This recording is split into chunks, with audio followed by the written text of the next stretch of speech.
2020 is less than 2 weeks away, and that means the 2020 census. Haley Leak from the census coordinator for Salt Lake City and Jacob Maxwell from Salt Lake Economic Development Office here to separate fact from fiction about the census. We've already heard a lot about the 2020 census this year. I feel like it's been in the news, but let's kind of start with why the census is so important, Haley.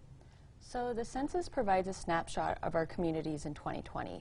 It also determines how much money we get from the federal government and our representation in Congress. Got it. Perfect. Major numbers that we need to know. Yeah, it provides demographic data, changes in our population. It also provides funding for our schools, parks, roads, police, fire stations, pretty much everything. Awesome. Cool. Jake, how does this help businesses? How do those numbers determine aid for businesses? Well, the census information is used to allocate hundreds of billions of dollars in federal programs, many of which are used to stabilize and innovate our workforce. So it's important to make sure that we're not leaving money on the table for these programs. We have so many people in Utah and really nationwide who are coping with rising housing costs. Many of these programs cover things like food, housing, job training, Pell Grants for college tuition. So leaving that money on the table would be a big mistake for us, and we want to make sure everyone participates so that we have a good outlook of what our city actually looks like. Awesome. If there's money available, why not have access to it, right? Let's talk misconceptions. What is that? I mean, when you're counted, what exactly does that mean? What do you hear from people? Are there concerns about the census? There is. Back in 2018, the Trump administration tried to add a citizenship question. That question is not going to be on this census, on the 2020 census.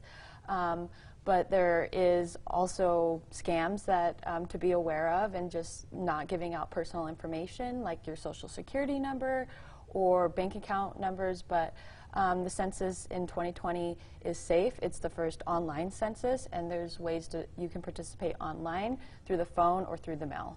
Awesome.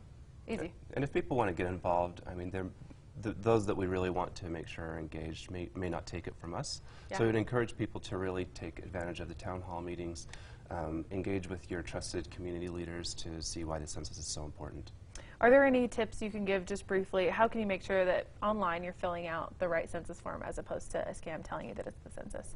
Right. So the census will actually begin March 12th. That's when the online in the paper mail survey and phone surveys will begin. There's ways to check. Make sure it has an Jacksonville, Indiana return address. There's interesting. Okay. Yeah, there's ways you can check for like census watermarks. If someone's coming to your door, like you can ask for a letter from the Bureau to check that that's an actual employee. But there's also numbers you can call to confirm that you know, the census you have is real. Again, it's coming out in mid-March, and it'll go through July. At what point should you think, oh, I haven't done the census yet? Should somebody be knocking on my door? What should I do? Yeah, so if you haven't responded to the census by mid-April, a census taker will be coming to your door, and a census taker could potentially come to your door up to 6 times. So if you don't want the hassle, complete it by April 15th. Perfect. Good advice. Thanks so much. Information about that census there, and as always, more information online at abc4.com/GMU. Brian? All right, sounds good. Thank you, Sarah.